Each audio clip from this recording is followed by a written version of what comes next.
Hello. Oops, am I on? Oh, okay. Hello, everyone. This is Dr. Mary Payton here on yet another Wednesday with All About STEM Radio. And I come to you every Wednesday from 6 to 7 o'clock here on the Blue Stream and Fishbowl Radio Network. So if you're listening in and you want someone else to listen in, send them to fbrn.us and have them click the Blue Bowl. Well, you know I always have outstanding guests. No different this week than any other week. But before we get started, don't forget, this month is a Happy Holiday pop-up on 500 Main Street. Is it Main Street? Front Street, downtown Arlington. Some of your favorite Etsy vendors are there. So go down, look around, pick up some things.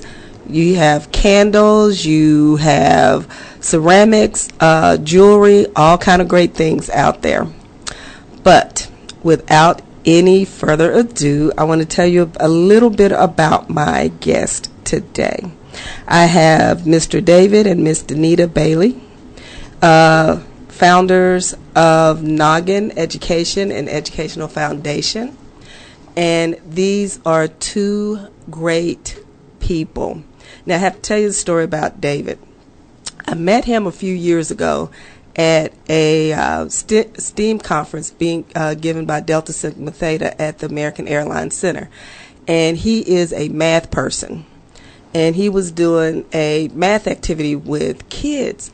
And we're going to talk about this a little bit later, where he made them, he gave them a budget, gave them a career, and had them realize in these different careers what you can actually make, how you can actually live. And we talked a little bit. He gave me a card, and you know me, I lost the card. So it was a year and a half, and I'm telling everybody about this young man. People when I taught in Fort Worth, people when I taught overseas. And a friend of mine came over for me to babysit her little girl one day, and I was telling her about him. And she goes, no, she was telling me about a guy who should be on the show, and she was just talking. I'm like, I've been looking for him for a year and a half. So she gave me his contact information, and I begged him to come on the show, and hopefully I didn't have to beg too hard, because this is a outstanding family here. So without any further ado, David and Danita, I would like for y'all to introduce yourselves and tell people a little bit about you before we start talking about Noggin. Well, my name is Danita Bailey, and my background is actually in marketing.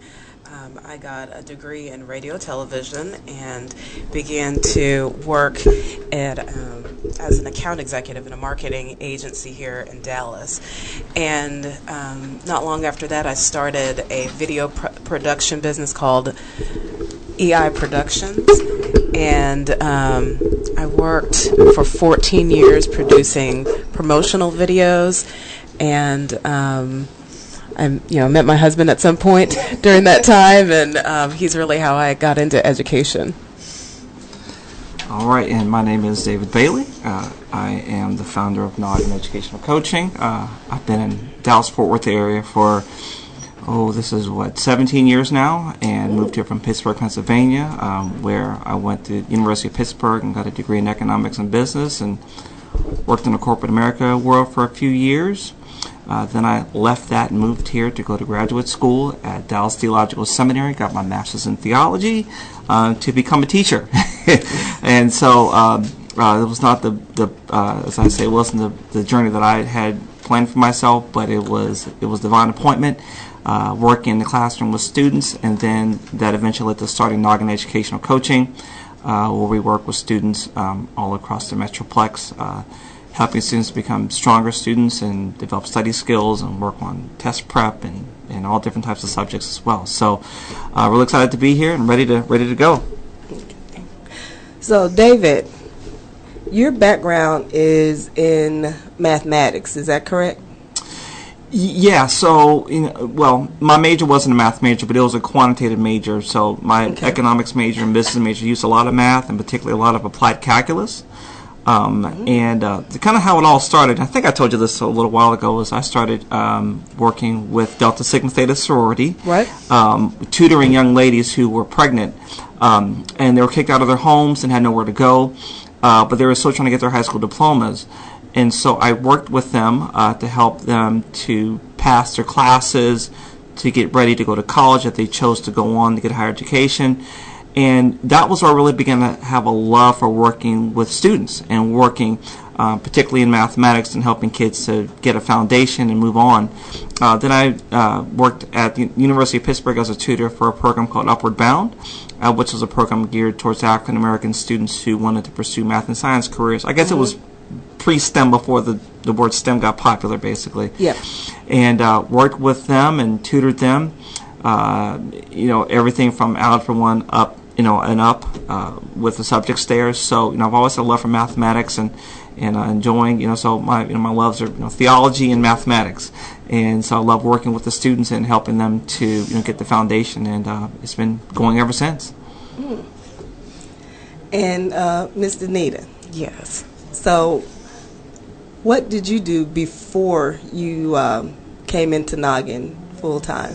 Before that, well, I had a video production business, and I really loved to work with organizations that had a heart. Like I worked a lot with churches and nonprofit organizations, and we produced videos for them. So if they had a product or a event that they wanted to promote, we produced videos to let people know about them.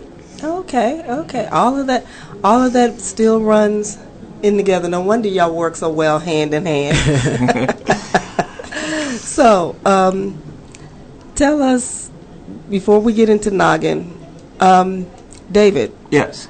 The project that I saw you do at the conference for Delta Sigma Theta, will you please explain to my audience what that was about and how that was built and how you came about deciding what careers and, cars and all of that the kids were supposed to work with? Sure. So I was reached out to by the sorority to come out and do the workshop. And actually, the curriculum wasn't designed by me. It was designed by an organization called Integrity Mentors. And, okay. I've had them on. Yes. Great. Yeah. And so they created the curriculum, and the whole purpose of it was to, I know even with my own kids that they're always, saying, hey, just go buy this and go buy that. Right. And they don't really understand what it takes to pay for all the things that, they enjoy. And so this was just a reality check for students to get a chance to get a glimpse of, how adults live. Now, it wasn't really fully because they didn't have to worry about paying taxes and stuff, but each student they randomly picked a card which showed them what careers they would have. They had to factor in taxes and look at, where do they want to live and what type of car they wanted to drive and what type of budget that they want to do different activities. And depending upon where they were, it truly determined how much they were going to have to be able to live off of. And it was very eye-opening for the kids. Many of them didn't realize how much it took to live. And so some of them ran out of money before they ran out of living their life. And they're like, well, what am I supposed to do? I would just look at them like, well, Good question. You got to figure it out. Some of them had really high-paying jobs, and so they were living high on the hog. But a lot of the kids were struggling, and hadn't really to calculate how much it cost, and what type of lifestyle they wanted to live. And it's funny how all the things that they said that they wanted to do, and how they wanted to live, when it came down to their money coming out of their pocket, then they're like, oh, you know what? I think I will drive the Toyota Corolla. Right. When they really would rather drive a Lexus. But it was really, great experience working with them and allowing them to see the reality of it and what was going on. And I did the same activity with my students in my classroom. I taught sixth graders, and it was amazing how, they really got into it. They were yelling and screaming at each other and hopping all over the room and bragging and rubbing in people's faces and stuff. And it was just amazing how, kids really got to see, this is math in the real world. This is numbers. Your life is based on what type of life that you carve out for yourself. And if you want this particular goal, my whole message with, no matter where they were is is if you have a high-paying job, well, if you want a job like that, then you got to work for it. And if you didn't like the outcome of what you got, then you have to do something different so you're not in that same predicament. So the whole goal was just to encourage them and help them to see, that there's life beyond school, and you have to live it, and you have to carve out your life, and you have to prepare for it. Because if you're not prepared, then you get what you get. And that is so true, because you have to look at. We still have students who drop out of school, think that they could make it without a high school diploma, and don't understand how even that is a struggle these days. Well, I can make it. I can just go work for, Aunt Gwen, and she'll give me a job, and I can work for her for the rest of my life, not realizing that the work she does is some hard work sometimes. So it makes a huge, huge, huge difference. So what made y'all start Noggin? Necessity. Right. Probably the best thing.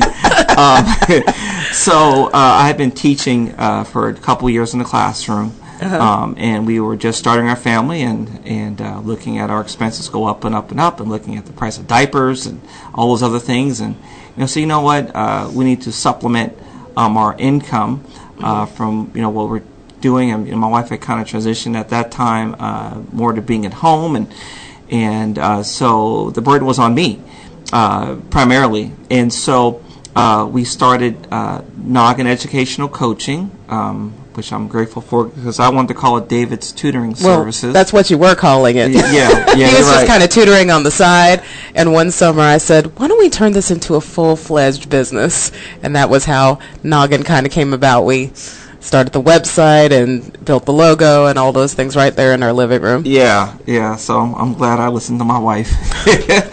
And so we started the business, and started with one client, and that began to grow from 1 to 2, then 2 to 4, and next thing you know, I was having clients all over the Metroplex, and then I got partnered with a couple of organizations to do SAT and prep classes and workshops and different types of ways to really work with students along the way. So I was doing that while I was still teaching in the classroom, and so it really began to take off after a few years, to the point where we had to start hiring on new people.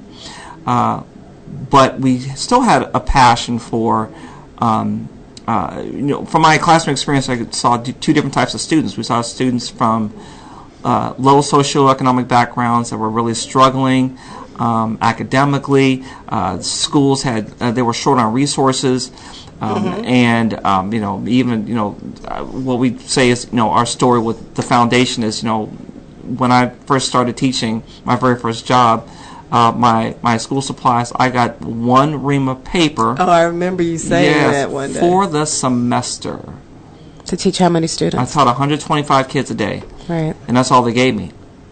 And so I had to shrink paper and cut it into fourths and take full-size worksheets and cut them into quarters and pass them out in little micro pieces of paper. And then I left there and went to another school, and the world was my oyster. Literally, the kids were very high performing, and I had full parental support. And we used to have an Office Depot truck come to our school every Friday with all the supplies we wanted. I had a personal budget of $1,200 just for whatever. Just to get stuff. And so we saw these disparities, and we were like, this ain't right.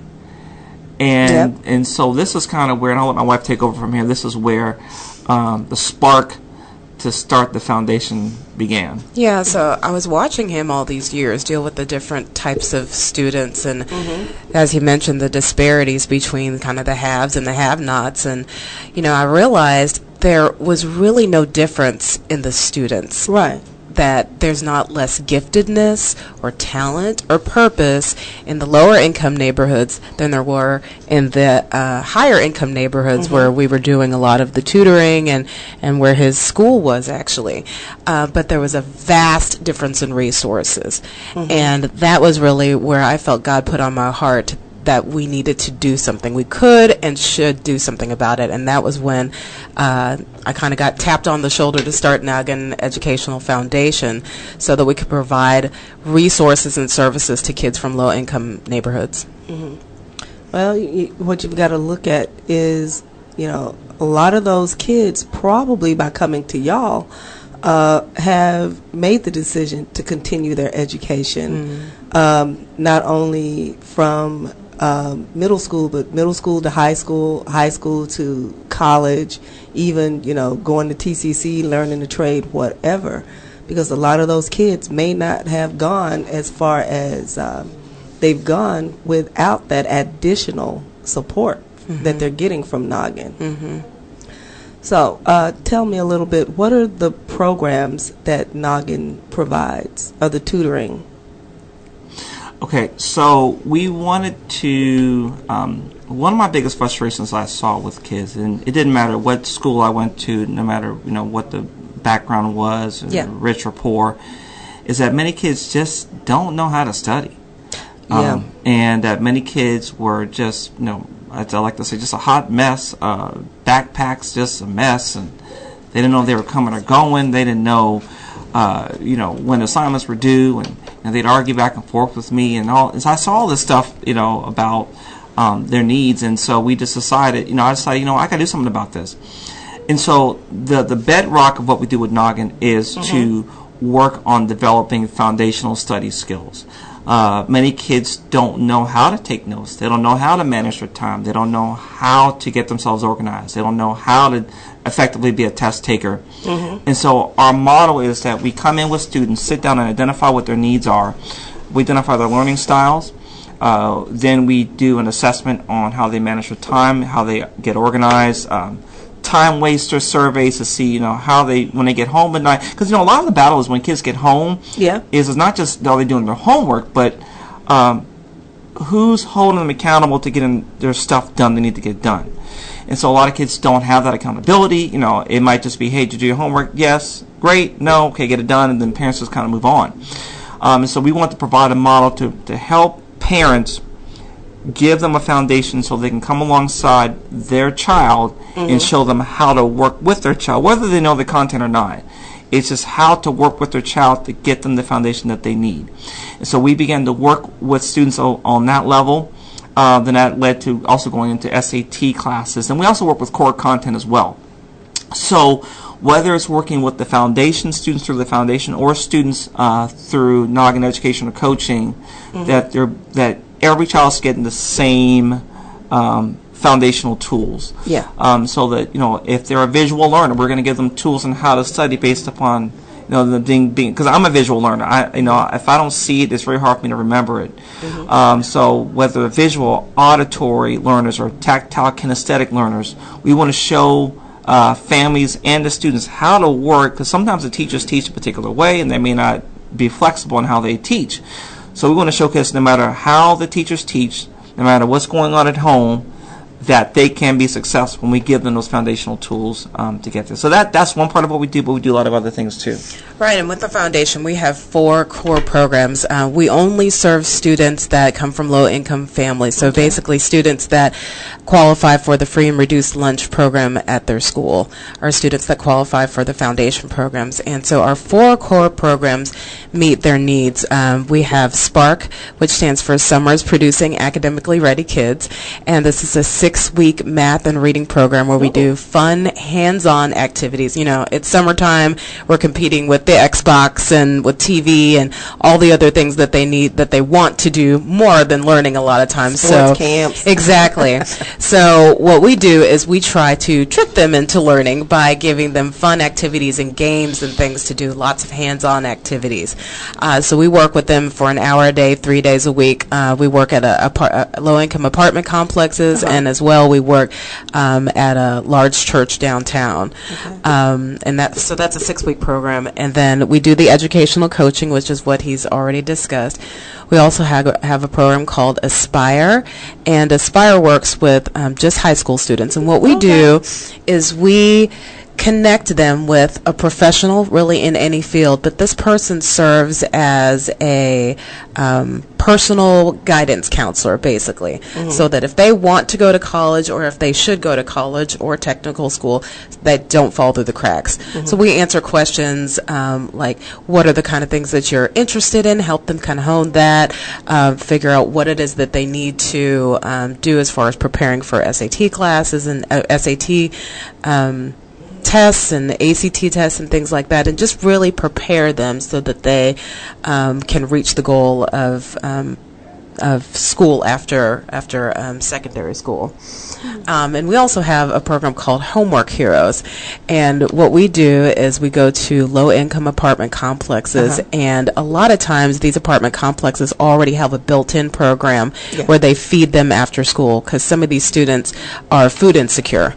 You know, they may not have a hot meal after school, so they feed them, and then they usually do some light activities with them and send them on their way. So what we do is we plug into those organizations that are already doing that, and we provide them with more hands, because a lot of times they just have one woman to 30 or 40 kids. Yeah, they do. And, I mean, we have 3 kids, and we're trying to accomplish the same thing after school, do homework and feed them, and sometimes we're in the weeds. So what we do is we try to provide them with 2 or 3 more people who can answer questions and help them after school. Oh, outstanding. Well, before I ask my next question, tell people how to get a hold of y'all, because I want to make sure we can get this done at least 2, hopefully 3 times before the end of the show. Right. So if someone wants to find Noggin, what's your social media, internet, phone number, whatever you want to give out? Right. So Noggin Foundation is nogginfoundation.org. We also are on Instagram, just at Noggin Foundation. On Facebook, same thing, at Noggin Foundation. And Twitter, we're at Noggin, without the I, Foundation. Okay. All right.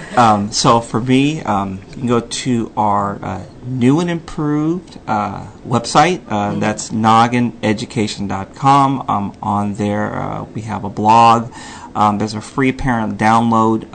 It's a daily study checklist. It's kind of a way to make sure your child is getting everything done for the day.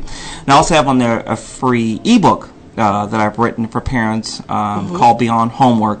And the whole purpose of that is to show parents how to come alongside their child after school to make sure that they're studying and getting on track. It's a pretty quick read. It's about 25 pages or so there as well. You can also reach us through info@noggineducation.com. That's email address. And my personal one is david@noggineducation.com. We're also on, now my wife, I'm going to admit, she's much more advanced in the whole marketing background. Yes, Facebook, Twitter world. But I believe it is at Noggin Education for our Twitter feed as well. So those are the primary ways to get reached out with us and to hook up with us, and then from there we can set up a consultation. We do free consultations to sit down with our families and find out more what their needs are. Then we custom craft a plan to show them how to move forward and get them ready as well. Outstanding. One of the things I didn't want to miss out on the opportunity to say, I just kind of glazed over the educational coaching because he talked about it, but I wanted to mention that we do offer free tutoring for the students that qualify for free and reduced lunch. We have about 12 more slots, and we also want to mention that this is a teacher that comes to your home for 12 sessions, and that we use only teachers because they really have a unique grasp of the needs of the students and an understanding of what it is that they need. And we also like to have our teachers kind of serve as a liaison between the school and the parent, because sometimes it's just really difficult to navigate the school system and to know who to talk to or when to talk to somebody. So it's just nice to be able to have that person that is a friend and a friendly face that you can ask questions to and that can kind of help you along. Yeah. And my next question is, because you just brought it up and you've brought it up the whole time and you alluded to it in your social media, why are the parents so important? Why is parental involvement so important with this whole thing? Well, research has shown that when parents are involved, when parents get engaged with their students, that grades go up. Students are going to be held accountable to what they're learning in school in a way that they may not necessarily be if there's no accountability at home. And this isn't based upon, a parent's educational background. It could be, someone who, from any background, but a lot of times parents don't know how to help. And so we equip the parents with those tools so that once the coach leaves for the day and don't come back for another week necessarily, usually our parents, our coaches come about once a week. After that week is, during that time though, then what happens? If there's no accountability in place, then the kid's probably going to go back to their old ways. And so we empower the parents with those foundational tools as well. And when they do, because if a child knows that when their coach leaves, that mom or dad or auntie or whoever's working with them is going to hold them accountable and hold their feet to the fire, then they're going to have more success than if you leave it in a 10-year-old's hands. Yes. Or even a high school student. It doesn't really matter the age. Unless the child is very self-motivated, there's always a few of those that are like that, but most are not naturally. And so they need that partnership with the parent to help them to keep the ball moving forward when the coach is not there. And from what you're saying, they can take what they're learning not only through mathematics, but into every course they have in school. Organizing their study time, making sure their homework is done and turned in on time, and having that parental involvement has got to be extremely, extremely important. So what you're doing is not just, the math tutoring, which for a big reason, a lot of our kids struggle in school from elementary all the way up through high school. But everything you do rolls over into every other subject that they have. Yeah, it's important because a lot of these skills, it's not necessarily about, yes, we want them to learn the content. We want them to learn, math, reading, science, social studies. But the reality is that we don't know, they don't necessarily know yet. A few know what they want to do when they leave high school, but most don't. But it's laying a foundation, one, academically, so that if they do choose to go on to college, that they're ready for college. Oh, yeah. That they have to be ready academically. It's not just showing up. And a lot of students struggle when they get there because they never had to work before. And even kids that were straight A students never had to really try. And they get there and they're like, oh my goodness, I have to put in the work. And then they struggle. They have their first, F that maybe they've ever had before, or a C. They never what is a C? So kids have to have that foundation in place, but not just for that, just for life. Right. Who doesn't need time management? Who doesn't need to get and stay organized? Who doesn't need to prioritize their day and prioritize their work? These are skills they're going to need to use for the rest of their lives. Yes. And so we're trying to equip them, yes, for school, but they're not going to be professional students forever. They're going to go out and do something, and whatever they do, these skills are going to help them to go in any direction that they are called to do, and they'll have the foundation to do it. Now, give me an example of one of the activities or an activity that you've done that you do with the kids, other than the one that I talked about with the Deltas, the ones that you work with them either in the after school or something you have your tutors do with them at home. We could talk about the restaurant game. That's my favorite game. So this is for our younger students. I think we play this. This is during our summer program. We play this with our kindergarten and first grade students. And so what we do is we give them little menus, and the menus have pictures of 3- and 4-letter food words like ham and pea and things like that. So one student, they pair up, one student is the chef, one student is the customer, and the chef takes the order of the customer, and they have to write down pea or ham or whatever. And then when they've got a big bowl of colorful letters, and the plate is in front of the customer, and they have to take each letter and fulfill the order for the customer. And they really enjoy that. Oh, okay. All right. For our private coaching, so each family is different, each situation is different. But one thing that we do is we want to evaluate the environment at home. It's not just about the content, but when our coaches go in, they're going to take a look at, are there other siblings that may be getting in the child's way, or is the parent watching television while the child is trying to get their work done? Is it loud? Do they have their social media in front of them? Do they have their computer in front of them? These are all things. Do they have their cell phone with exactly. Whenever especially with the boys, whenever that ESPN app, that dun dun dun dun dun dun, that little ding comes on, and they run to it to see what's going on, or a friend will text them or something. These are all things that, as a classroom teacher, I could never get to. Yeah. I could never help the kids in that particular way. But when you get them on the home front and identify all those other areas that they're struggling with, now we can say, okay, we need to rearrange where you study. We need to take this away. We need to allow you to get up. Who says you can't lay on the floor and study? As long as you're focusing on task. Who says you can't listen to music? Now, we do recommend not listening to music with lyrics, because then they're going to get all caught up in the song and not, and it may be distracting to them. But we want to create an environment that is conducive to learning for them, and that's different for each child. Because in school they sit in a desk all day, and they may move around a little bit. But at home they have free reign. But we have to help them to create that environment there. So that's really, really big. So that when they get home, they can maximize their learning in a way that best fits them, and also matches up with the rhythms of the family. Because there's different dynamics there. But we want to help them to really set up the best environment possible, and our coaches go in and help them to get there with that. Okay, all right.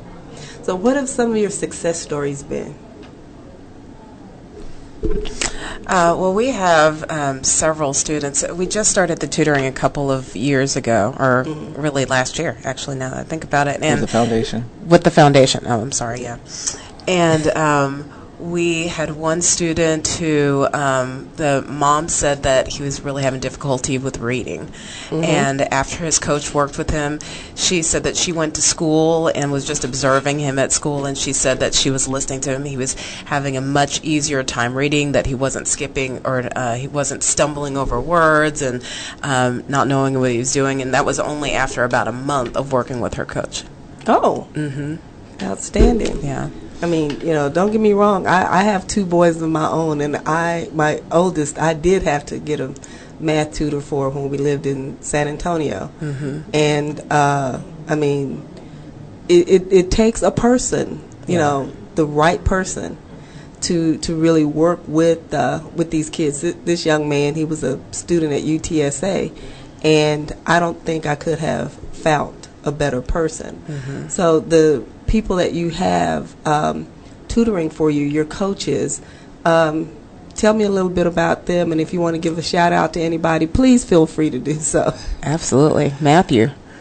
Yes. Yeah. Our coach Matthew, we met him, probably about 4 years ago now. And he, how can I say this? He's just a gem. Every family that works with him, they just absolutely love him, and he's very encouraging and supportive. He's also a youth pastor as well. Okay. So he loves working with youth, and he works in the schools as well. And he just has a passion for young people, and so no matter what the subject is, he's kind of a jack of all trades. He can do everything from SAT prep. He's led entire SAT classes for us before, to working with students one-on-one, small group environments as well. But really it's about building those relationships, and I'm very strategic in how I place our coaches, and making sure that it is a good fit for the client, not just how they go with the content, but based upon the needs of that particular student. Then we're going to match them up with the coach that's going to help them to maximize their learning as well. And so, we really, focus on it, in just encouraging our kids and supporting our kids, and our coaches, just love on them. And, we have core values that each of our coaches have to, they basically, say, hey, I agree with these core values, because we want to be consistent, not necessarily with the content being delivered, but with what we're trying to convey and what type of product we're trying to produce within each child as well. I remember my very first SAT student that I had. I met a lady who was on television, And I just walked up to her one day and introduced myself and said, hey, I have a sister who has a son who's, needs help with the SAT. Bright young man, but just wasn't motivated. And worked with him. And his score went up 300 points. Wow. 300 points on the SAT.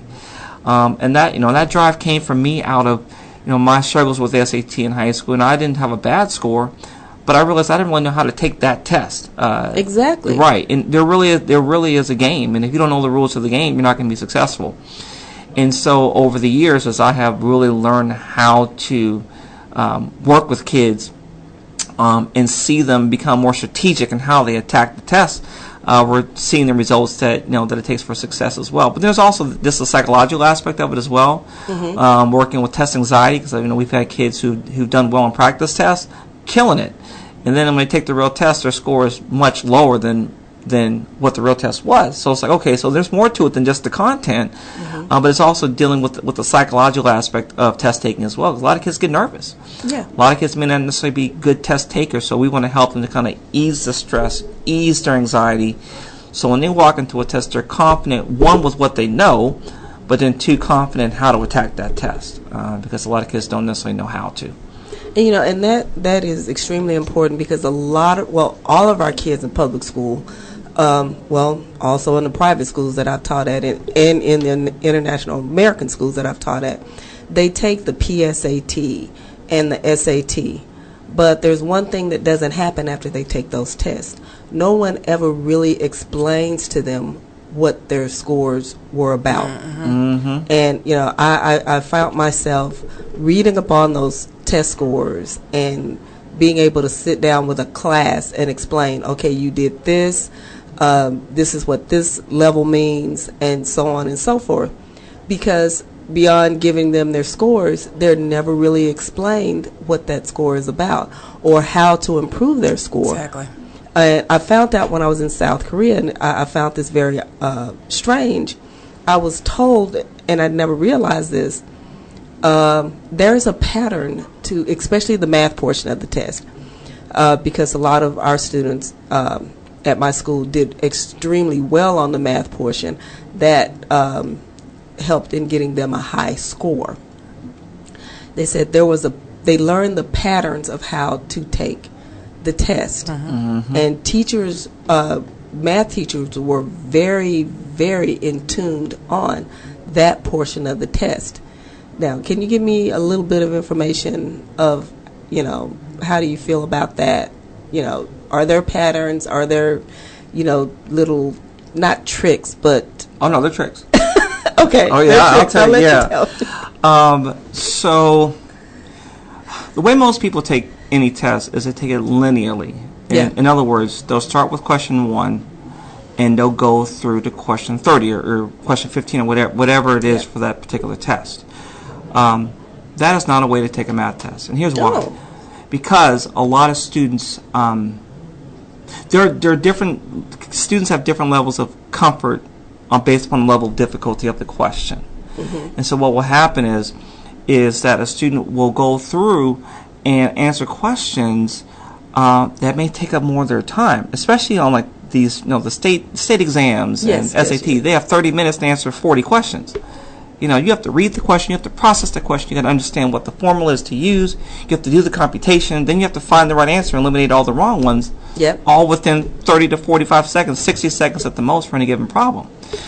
Well, what happens is kids will spend more time on problems that gobble up a lot of their time, one, or they'll never get.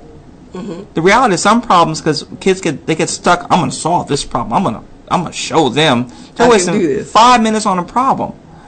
Where if you skip it and come back to it later, then you'll have an opportunity to get what I call the low-hanging fruit. And here's the illustration I always tell my students. I said, imagine you're in your room and there's money all over your table. There's money on the floor. There's money going through the hallway of your house. There's money going out the front door. There's money going down the street. There's money going out onto the main roads and then onto the highway. Let's say they're all $20 bills. And you have 10 minutes to get as much money as you can. Where would you start? Kids will say, well, I'd start with what's right in front of me. I say, exactly. Because is the easiest to get. Why would you walk past all this money to go out to the highway to get a couple of $20 bills when you've passed up hundreds, if not thousands of dollars on your way to getting there? Yep. And that's what kids do with tests. They will not get to the easier questions because they're working more on the hard ones, because they're going in a linear fashion. So I say this. Start with question 1. If you can do question 1, great. Do question 2, great. Do question 3, you can't do it, skip it. Go on to question 4. Do it. Question 5, I can do it, but I need more time. Well, then hold off. Get all the ones you can get done first done that you know you can do, because that's what's going to raise your overall score. Hard questions are hard for a reason. That's why most people don't get them right. Only 2 to 5% of all test takers get these questions right on the SATs or ACTs for a reason. But kids are killing themselves, where if I spent less time on those questions and go back to maybe a question that I can do it but I need a little more time, that'd be a better use of your time management attacking that versus killing yourself on a question that you probably won't even get anyway. Now, I'm not discouraging people from trying those harder questions, but only after you have done the easier work versus the low-hanging fruit, the stuff that's going to raise your scores overall. That's what's going to raise your overall score. And if you get a few ones along the way, then, hey, more power to you. These things, I was never taught these things. I just took the test. Sit down and you do it as well. So I'm very, very passionate about this and showing kids these strategies. This is just one of many. Another one is, if you see a number in the problem, and you see the same number in the answer choices, don't pick it. That's not going to be the answer. If you see 5 in the problem and 5 as the answer choice, that is not the answer. Really? Yes, because what they do is they want to distract you with familiar numbers. Oh, okay. Oh, yeah, I saw 5. Yeah, it's 5. No, or if it's a hard question, it's going to have a hard answer to it. I could keep on going. Don't give it all away. If you want more, go to noggineducation.com and I can show you more. And ironically, especially when I was teaching over in Korea, and I was teaching chemistry, my kids, they did okay when we were doing elements and stuff like that. But when we got to the math portion, stoichiometry, gas laws, and all of that, they totally excelled because it was numbers. And they had been taught how to manipulate numbers, the pathway to utilizing numbers. And, I mean, it was just phenomenal. Even when I was teaching physics for text prep, the dean of the school, I had to give my finals, but I had to go to a conference the day of final. So I got the TA to do my final for me. So I get a frantic phone call from the dean, and she goes, "Your kids can't do this test. It's too hard." I said, "Yes, they can. Give it to them." She gave them the test. I don't think anybody made under an 80. She goes, "This is what you've been teaching these kids in physics." I said, "This is what I've been teaching them because this is what they have to do in high school next year." And so it just totally floored her that the kids could actually do those problems. But that's one of my stories. And but I mean, you've got to teach these kids what their potential is, but you got to have some fun in doing it too. Yeah. And some kids and teachers and parents don't totally understand that and make it real. So, do you have any summer programs that you're going to have coming up this summer, or do y'all do summer programs? Yeah, we do. We have, with the foundation, we've got Spark, our summer program that we've done now this will be our fourth year. Fourth summer, yeah. Fourth summer that we're doing this. And we actually really hit the ground running in March, preparing for that. Since we have so many hands-on activities, we've got to assemble all of those activities. And it used to be just David and myself in our bedroom assembling everything. And fortunately now we have an office, and so we have volunteers come in and help us cut and paste and draw and put together everything. So we definitely need some help with that. Basically March through probably June, we do that. Yeah. I know I do various workshops around the Metroplex with different organizations, with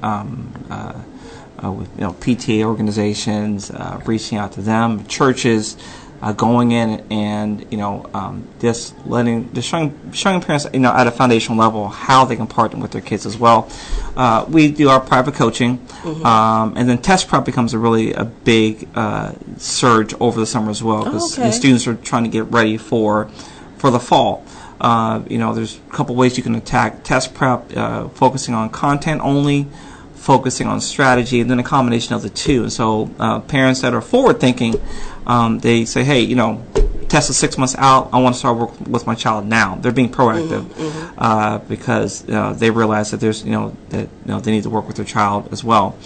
And then we do SAT classes, group classes. I've worked with SMU, worked with Northlake College in Irving. We've done STEM workshops at University of North Texas, combined with our parent workshops as well. So we have a combination of students and parent activities. This summer, I'm going to knock on wood, look to do a summer camp as well for students to get an edge up on their academics for the following year. Okay, we got somebody calling in. Hopefully I don't mess this up. All right. Hello, caller. Hi, I was calling in regarding your show today with the Noggin Foundation. Of course. What's your question? Yes, they're here. You have a question? Hello. Hey. Oh, can you hear me? Yes. Yes, I do have a question.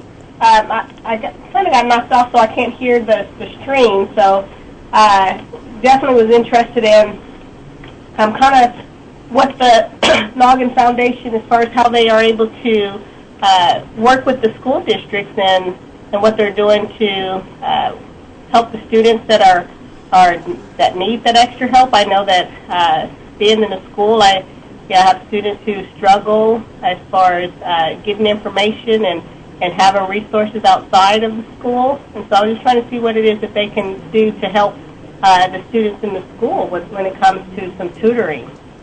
Yes, well, I mentioned earlier, we have about 12 slots where students can have a certified teacher come to their home for 1 hour a week to help them with whatever subject they need. Most of the requests that we get are for math and reading, but the only thing that you need to do is qualify for the free and reduced lunch program at your school, and you qualify for our program.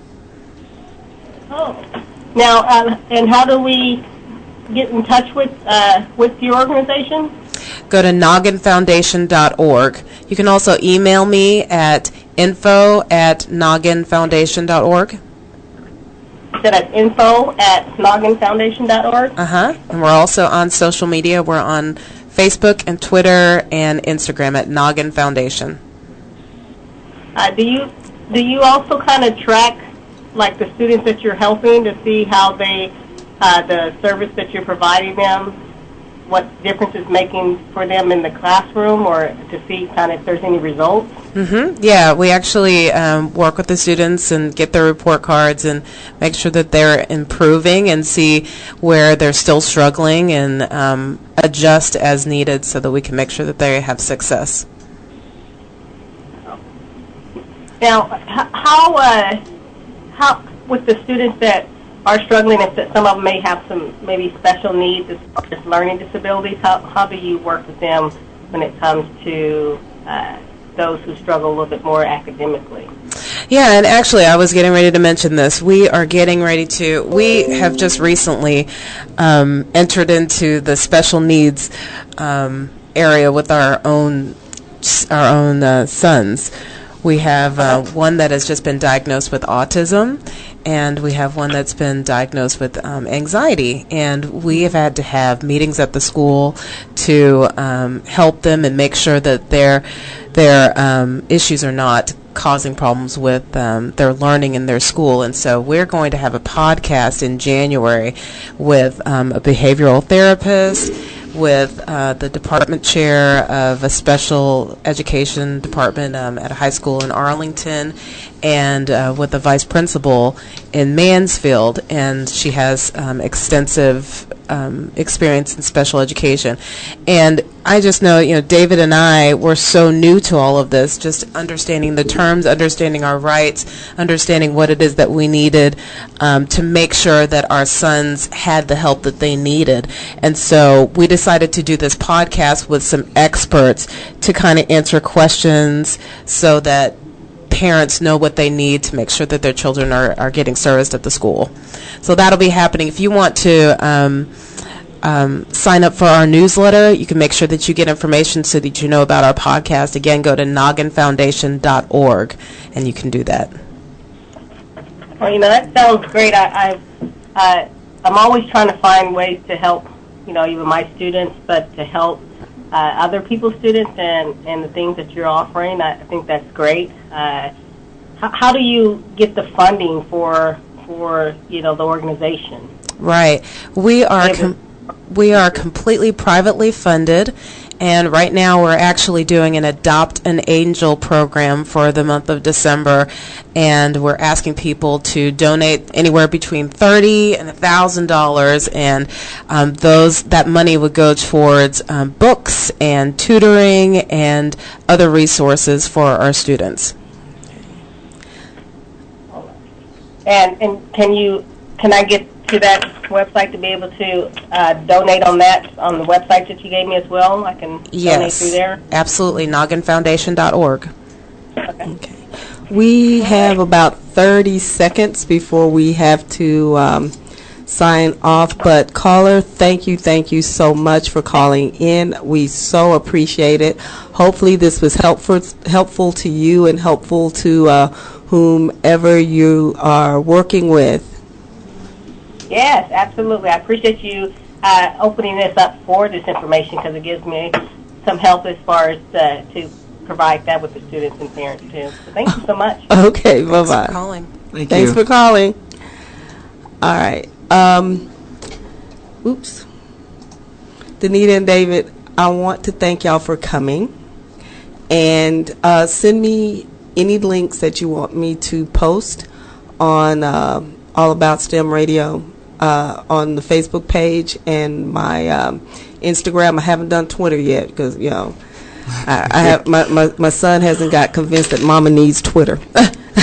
But also make sure I get the information so I can share it on your podcast. Mm-hmm. Okay? Absolutely. Because that is going to sound amazing. I've got probably a lot of listeners who would love to hear about that. Mm-hmm. But you want to say anything before we sign out? Believe in your child and give them the resources that they need for success. We're here to help you if you need anything along the way.